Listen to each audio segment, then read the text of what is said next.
1AL, welcome to Monday, welcome to Countdown Day, and yes indeed, today as suggested by our buddy Masterfire, we're going to be looking at the vote results for the top 10 worst things that the Autobots have done. The Autobots, typically depicted as heroes, are not always the good guys that they're made out to be. They've done some pretty dastardly stuff, as a matter of fact. Sometimes it's an individual Autobot that's done something, sometimes it's them as a whole that's done something. I didn't know how the voting would go. Some people even said, I can't think of anything bad that the Autobots have done. I was afraid that that was going to be the case, but you know what? That's not what happened. The Autobots, not always as innocent as they seem, not always the good guys. So what's the top 10 worst things the Autobots have done? Let's find out together in the latest GotBot Counts Down.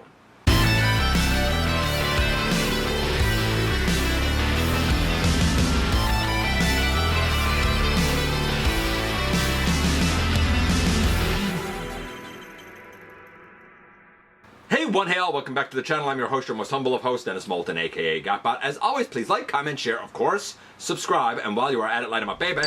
Hit that notification bell, please. It helps me out a ton, and it lets you know when content of all sorts goes up here on the channel. Check out Machinery of Man, The Everything Factor, all the groups that I'm either a mod or an admin for, as well as all of my social media links. All of that's in the description down below, also in the description down below. And if you're in a position to help the channel to grow, you can use the donate link. Check us out on Patreon, see what we have to offer to you through Spring, or of course hit the join button at any given time and become a channel member. So, this is the top 10 worst things that the Autobots have done. I had no idea how things were going to go here. I was very nervous about the voting. Didn't know what people would pick out. And admittedly, they came out in droves with a lot of different wild ideas. Some of it to the Autobots as a whole. Some of it could apply, I think, to Transformers, of which the Autobots played a role in. And some of it was relegated to specific Autobots. And in some cases it was actually something like dastardly or negative or bad that they did or an after effect. And in some cases it was something that seemed almost humorous. But you know what? It still got the support and the votes that it did. Of course, by the end we will go through a bunch more of the votes and kind of see where some of the other ones went. But let's begin things as we normally do with our honorable mentions. And in the honorable mentions, or dishonorable mentions this time around, I suppose, we have IDW Sunder. Now, we all know I don't know anything about IDW because I find it wildly bad and unreadable. But, as was relayed to me, basically this guy was like the Freddy Krueger of the IDW comics, feeding on like bad dreams or something, and like took a bunch of bots offline and stuff. He's a bad dude. So, yeah, okay, him, yeah, even though he's listed as an Autobot. The use, I think it was by Zeta Prime, of the Vampire to, I don't know, take out like neutral bots or something. Again, I don't know all the details, but we all know that Zeta wasn't a good guy and done a lot of bad things. I think he used the Vampire, if I'm not mistaken. I could be wrong about that, though. I'm not sure about that.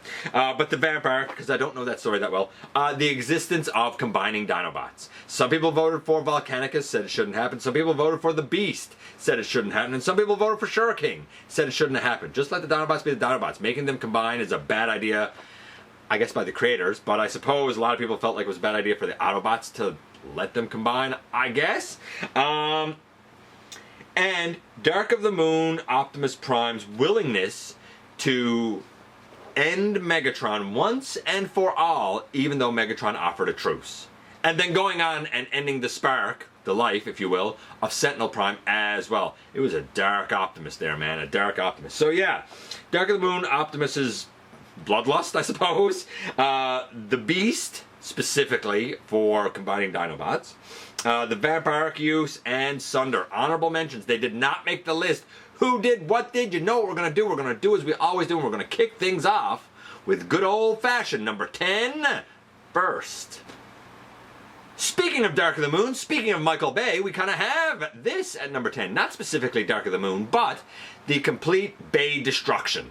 And by that I mean the fact that in those movies, whenever there were battles, for the most part, they were in cities. Like Chicago, for example, right? That got absolutely decimated. A lot of people said, why couldn't they just ease the Decepticons out into more deserts? Even though they did do that and destroyed some pyramids and stuff along the way. But why not do more fighting and whatnot in the desert? They did a lot of that in Prime. They did a lot of that in G1. Why did it have to be in the middle of the cities where people are living and driving down the street and working in their office buildings and doing their laundry and eating lunch? And then the next thing you know, a great big bot smashes right through your building. Yeah, maybe the Autobots should have led the Decepticons away to a safer battleground. That didn't happen in the live-action movies for the most part. Remember in Age of Extinction, that whole fight in, where was it, China? I mean, so much got destroyed there. Yes, Bay vs. Destruction overall takes the number 10 slot. So number 9 is a little bit of a challenging one for me. I pieced together as best I could from the people that voted and explained parts and pieces of this to me. I'll admit, I do not know the whole thing because it comes from IDW and we all know how I feel about that. But number 9 is Shadowplay and the creation of Shockwave. So a lot of people said that Sentinel used Shadowplay to try and like control people's minds and stuff and done some more nefarious things with it, including tried to control and whatnot Senator Shockwave. In the end, of course, we all know that Shockwave goes through Impurata, and that's why he becomes the emotionless, remorseless, one-eyed monster that we kind of know Shockwave to be.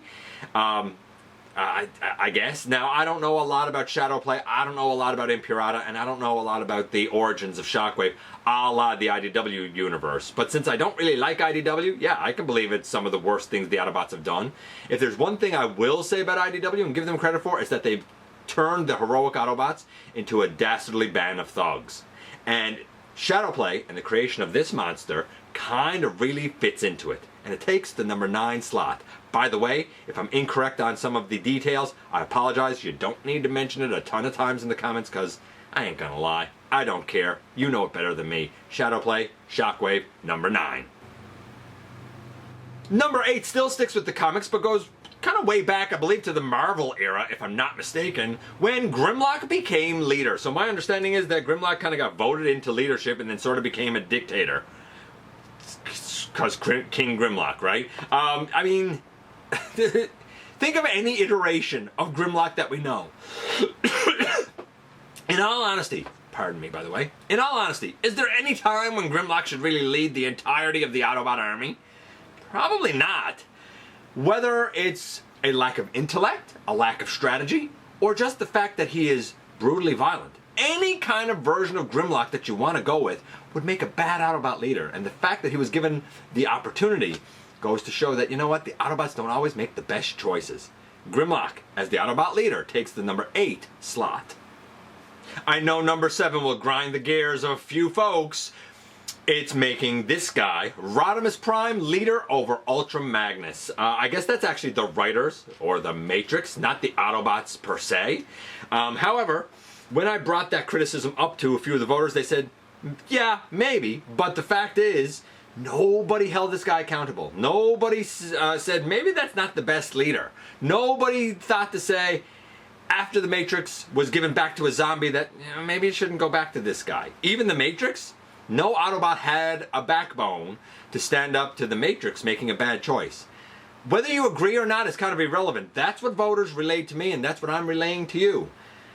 Interesting, kind of roundabout way of kind of voting for Optimus or Rodimus Prime not being leader, but yeah, okay, I guess worst things that the Autobots did allow Rodimus Prime to keep being leader instead of Ultra Magnus. Agree with it? Don't agree with it? The voters slot it at the number 7 spot.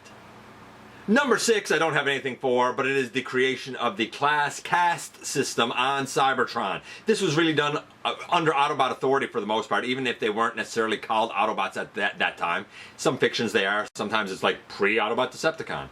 Either way, it led to an uprising of the lower classes. It led to the creation of, you know, Megatron from D16 becoming Megatron. It led to an uprising. It led to dissatisfaction. It led to the gladiatorial arena. It led, really, to the creation of the Decepticons, which would become the thing that would cause the war. So, the whole class caste system led to the creation of the Decepticons, led to the war. Right? So, yeah, I get it. You're kind of digging deep back into the lore, deep back into history. But creating such an unfair social system, leading to such a horrendous outcome, the Autobots were really the ones in charge at the time, and they have to be held accountable. Yeah, the Classcast system of Cybertron takes the number 6 slot. And now a hush falls over the crowd because we've reached the ever-coveted, ever-popular halfway mark. And at the halfway mark, I find this one really, really interesting, and I'll explain why in a moment, because number 5 is simply letting Megatron live. How many times did you have the option of taking Megatron out? Now, the reason I say that this is funny is because I kind of agree with it. In fact, some people voted and said, showing mercy. That's the worst thing that they've done, is show mercy to the Decepticons. And I'm like, that's dark. Show mercy to Megatron. I'm like, that's dark, but I get it. Here's why I say it's funny. Because in the honorable mentions, one of the things that people voted for was Optimus Prime actually being too vicious and not showing Megatron mercy in Dark of the Moon. I mean, voters, come from two camps, right? Either the Autobots should be heroic, they should be merciful, or maybe they should have been more merciless and never let this guy rise to lead an army in the first place. And once they did, when you had an opportunity to take him out, you should have just done it. I tend to agree with it. How do you stop the Decepticons? Maybe, at least, part of it would be that you cut the head off the snake. Although I'm sure there would have been a lot of infighting. I mean, look what happened at the beginning of Season 3 and stuff, right? After Megatron was gone, before Galvatron came back. Yeah, I get it. Megatron, dastardly, should have been taken out. Letting him live takes the number 5 slot. Coming in at number 4, we sort of have this guy again. Actually, it's Hot Rod, not Rodimus, but I don't have my Hot Rod down. I have Rodimus here, so I'm just going to hold him as a placeholder. But number 4 is when Hot Rod interfered in Optimus and Megatron's fight in the 86 movie. Now, what's interesting here is a few people voted and said, he got Optimus killed, and we all know the debate. Did he or didn't he? But most people that voted said, you know what? Whatever was going to happen was going to happen. Any way you cut it, Hot Rod shouldn't have gotten involved. It wasn't his fight, like Cup said. It was Optimus's fight. Even if the intentions were good, even if he just delayed the inevitable, at the end of the day, you should have stood back. You should have let it be mano a mano. You should have just had Optimus fight Megatron, let it play out however fate was going to have it play out. Whether you blame this guy or not is kind of irrelevant. The fact that he interfered in a fight that wasn't his is one of the worst things that an Autobot has done, according to voters. And for that reason, Hot Rod's interference takes the number 4 slot. And now we're into the top 3, and at number 3, this one's kind of funny, but I'm shocked that it got as much support as it did. And it's one of the worst things the Autobots ever did was rescue Willy from Quintessa and then accept him into the Autobot ranks. I mean, that's a sin. I get it. Willy's annoying. I don't like him either, but just abandon the guy on Quintessa. Even if you took him off Quintessa, look at him and say, yeah, but we don't really like you, so go away. It's rough. Poor Willy. Yeah, his mere existence takes the number 3 slot. Yeah, I know. Here he is for a 3rd time on the list. Yes, and this time it is Rodimus Prime related, because number 2 is when Rodimus Prime destroyed Paradron. Actually, when Rodimus Prime destroyed 2 planets. This is why I always say, he wasn't a good leader. And people are like, he grew so much. Did he, though? Because when Paradron got destroyed, also the Decepticons couldn't get an energy source, which was Sandstorm's home world, obliterated. All this guy said was, Cybertron's better anyway. That was a whole planet of people. It was a home to a lot of people. It's like in Star Trek when, Vulcan got destroyed. It was home to a lot of people, whether you cared about the planet or not. And then later on in Headmasters, when Cybertron gets destroyed, this guy didn't do anything to help stop it and says, I'm going to go find a new planet. And then we never hear from him again. Destroying Paradron, kind of not doing anything to stop the destruction of Cybertron, although I think that one's a little more iffy. But definitely the destruction of Sandstorm's home world. It's a black eye on the Autobots. It's a black eye on the Autobot leadership. Rodimus Prime destroying that planet takes the number 2 slot. And number 1 kind of won by a landslide, because you had this guy and this guy smashing together and bringing their war to Earth. The Autobots and the Decepticons, of course, always in conflict and combat with each other, but bringing the war to Earth was a whole different thing. Now, I get it, and a lot of people had this debate even in the voting, in the comment sections, of, yeah, but the Ark was boarded by the Decepticons, and then it crash landed, and the Nemesis crash landed. Like, they couldn't really leave, and we've seen that same motif over and over and over, and revisited over and over and over. To which some people replied and said, well, they didn't really repair the ships, now did they?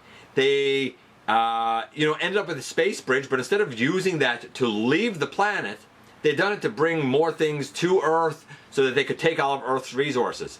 And even on Earth, they've done a terrible job of staying in disguise and keeping their conflict to themselves, going so far as to not only recruit humans, everyday humans and everyday military, but going so far in some cases as recruiting human children in their war. There's a lot there about the Cybertronian War to unpack and bringing it to Earth. Of course, we all know that in some fiction it was sort of faded because of Earth's connection to Unicron. But anyway you cut it, listen, Earth got enough of its own problems with humans on it. We don't need huge robots bringing their battle over resources to us as well. Yeah, bringing the war to Earth took easily the #1 slot. And there we go, 10 down to 1 once again. I agree with some of it that's on the list. I don't agree with some of it that's on the list. Some of it I think was too harsh. Some of it I think was, too iffy. But, it is what it is. The voters are the voters. In terms of other things, the genocide of Voss, I assume that's the community of Voss. Combining with Nebulons. Not only did you bring humans into the war, you brought Nebulons into it too. Fixing the shuttle while it was under attack. I don't remember that. The Autobots exiling the Decepticons off of Cybertron. I don't remember that.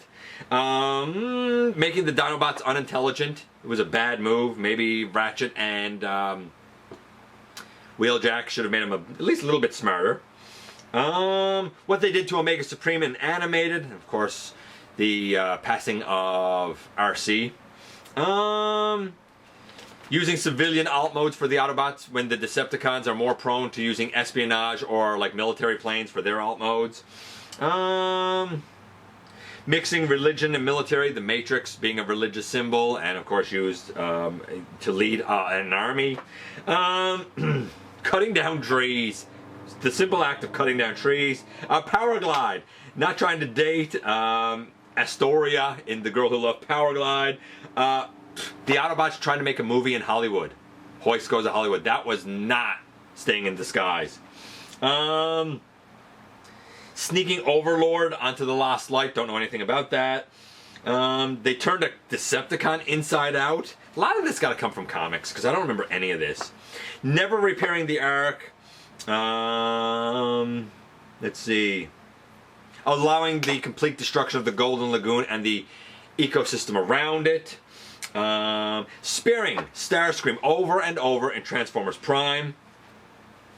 Having a city that's a base that needs to transform in order to defend itself but can't even fend off a small con attack. Talking about Autobot City and how it got destroyed by a relatively small band of Decepticons in the '86 movie.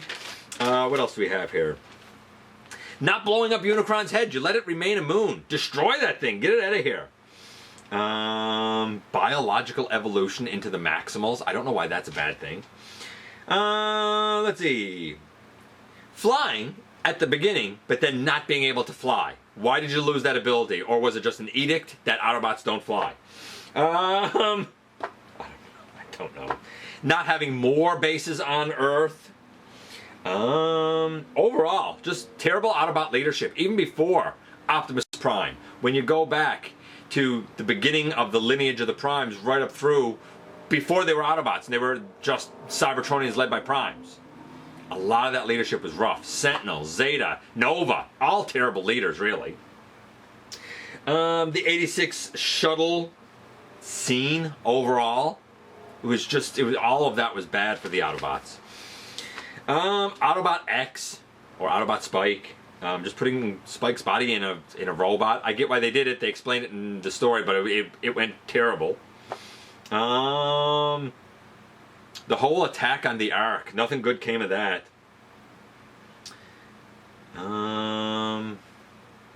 Letting Kicker live. Just not stepping on that guy. The existence of Skids and Mudflap. The genocide stopped by Shattered Glass. Optimus Prime, the only Shattered Glass vote, by the way. In War for Cybertron, throwing the Allspark through a portal, through a space bridge, just to get it off planet. Like, you didn't know where that was going to go or what hands that was going to fall into. Prime Ratchet chasing a miner. I don't remember that either. Just killing unnamed enemies. Look no further than the War for Cybertron, Fall of Cybertron games. And I don't know, let's throw one more in here if I can find one more that seems pretty good. What's one more that would be good? I'm just trying to find one that I like.